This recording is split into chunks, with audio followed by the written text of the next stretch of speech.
there, and welcome to Conversations. I'm your host, Bree. Thank you so much for spending some time with us here this weekend. Joining me this segment via Zoom is parenting expert Laura Lynn Knight, a former elementary school teacher, certified positive discipline educator, specializing in helping families create calmer home environments. Good morning, Laura. Good morning. Thank you so much for having me. Yeah, thank you so much for joining us here as we look at issues that affect us here at home, in our community, and across the nation. So, Laura, of course, we're going to talk about how parents could be more calm at home with their children.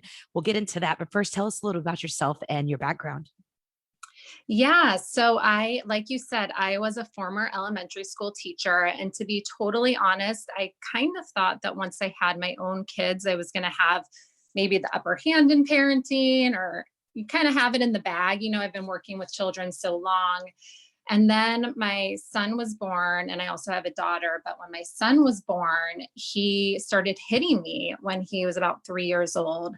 And I was kind of vacillating between this like authoritarian parenting model, like you can't hit me, and this permissive parenting model. And I knew that there had to be a better way because I had specialized in it, right? But it still just caught me by surprise. And so that's really when my work around parenting tools for myself began. And as I learned them and started to cultivate my own practice and my own mindfulness and meditation practice, I also became a certified mindfulness and meditation teacher. And as my tool belt got bigger, I just felt compelled to start sharing it with families, because I think parenting, no matter what your background is just a really, really hard job sometimes, and difficult to navigate. And so I'm just here to share tools, tools that have helped me and helped the families that I work with. Right now, do you think that there is one correct way to parenting, or is it like, hey, whatever works for you type of deal? I think that there are many, many ways to parent. I think there are some foundational tools that really support and nurture healthy child-parent relationships. Connection would be one of those foundational tools, setting up time to have connected relationships with your kids each day. Special time would be one of those tools. But I don't think that there's just one way that you have to do it. Right. You may think like yelling gets the job done, but what damage is that doing in the process? Yeah, yelling is a tool that works in the immediate situation. And sometimes it's appropriate, right? If your kid is trying to cross the road and a car is about to hit them, yelling would be a very appropriate response. If your child is not listening to you at your house, you might be able to yell and your child might shift their behavior, but you lose your connection then with your child. And studies show that children who are yelled at more often when they're younger, they have a higher tendency to rebel later on. And so it's a short-term method, but it won't achieve the results that I think so many of us parents want, which is that long-term connectivity and helping our children really grow into the humans that we hope that they'll be. Right. And so how can parents, what advice can you give to parents to that do use yelling as a method or a form of discipline? How can they stop yelling at their kids?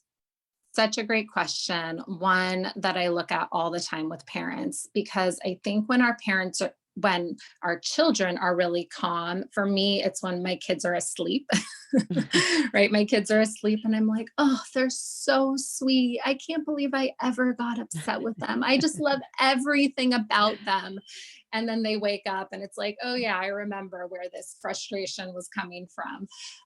So in the calmer moments, we think, why did I do that? Because it doesn't feel good to yell. No parent feels good after they've yelled at their child.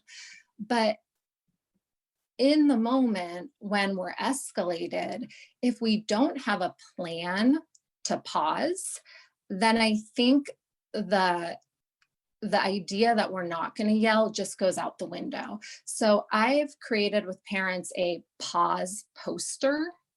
And essentially you sit down, you can do this with your child, you sit down with your child and you write down all the things that you can do when you feel angry. So for me, it's go in the other room and take a deep breath, turn on my favorite song, go smell a flower, lay on the floor and put a stuffed animal on my stomach and watch it go up and down. So I put things that I model for my children, right? Because I want them to participate and see how I'm regulating my emotions.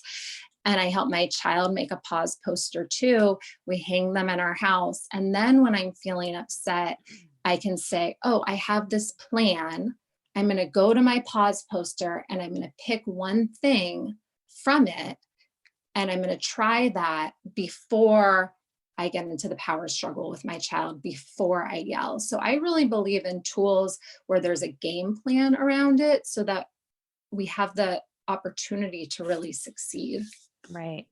And sometimes, these parenting techniques are passed down, stuff you grew up with.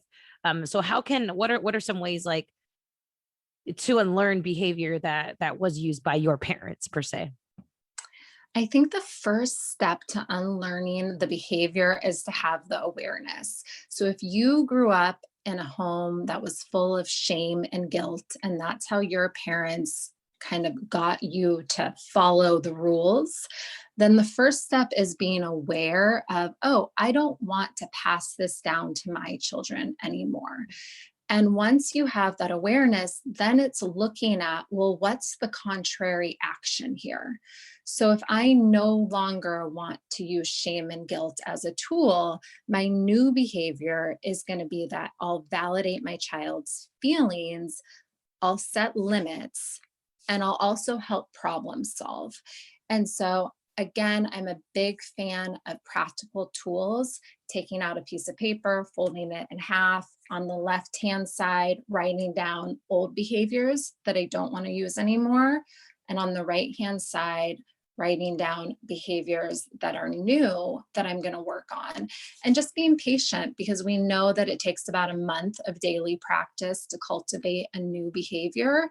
And for these deep-rooted ones that have been passed down generationally, it can take even longer. Yeah.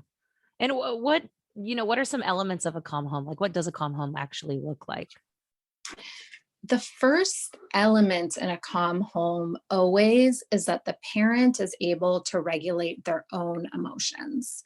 So, really, it's up to us as parents to be able to regulate. And once we can regulate our emotions, then we can help our child regulate his or her emotions. So, in our child's brain, in all of our brains, we have our prefrontal cortex, and that's the upper part of the brain. It's in charge of making rational decisions. But for a child, their prefrontal cortex isn't developed until they're about 25 years old. So I like to think of my job is as acting as a prefrontal cortex for my child. Because when they're in the lower part of their brain, that would be referred to as like the reptilian brain, and that's where our amygdala is. That's responsible for fight, flight, freeze. And so I'm just putting these little, nuggets of how the brain works out there because, again, it's the awareness. Oh, I'm acting kind of as a brain for my child. I'm regulated. And then the second tool is that I'm connecting with my child. So if my child is in a state where they're unregulated, I'm mirroring back to them. I see that you're really upset. I see you're really sad. Would you like a hug? Would you like to give me a hug? I help reconnect with them. And then I'm able to teach whatever lesson I'm trying to. It's not okay for you to talk to me like that. What can you say next time? Let's problem solve what was making you so angry. But it all starts with my own emotional regulation. Right. Where can parents like start when they're trying to create a calmer environment at home? Uh, one of there's so many resources online. On my website, I have a weekly newsletter that I offer. So that's lauralynnKnight.com. And every Tuesday I send it out, and it's practical tools like the ones we've been talking about right now, that just offer more stability and harmony in the home. And I love to learn these parenting tools and pass them on because I find that they're just little nuggets in that toolbox. And I just keep adding to it. And just like my 3-year-old son, that first time he hit me and I had no idea what to do, I kept putting tools in my toolbox. And within weeks, it was like, oh, I know what to do in this moment. I'm no longer floundering. Right. And so like obviously that's for the parent side, but how can kids become more calm? Yes, What outlets should they have in the home? love that. And so for kids, uh, there's some fundamental things that kids need, right? Just the proper nutrition, getting enough rest, having outdoor time, looking at how much screen time your child has. So those are the foundational things that I always look at for a child, and just how calm or regulated they are.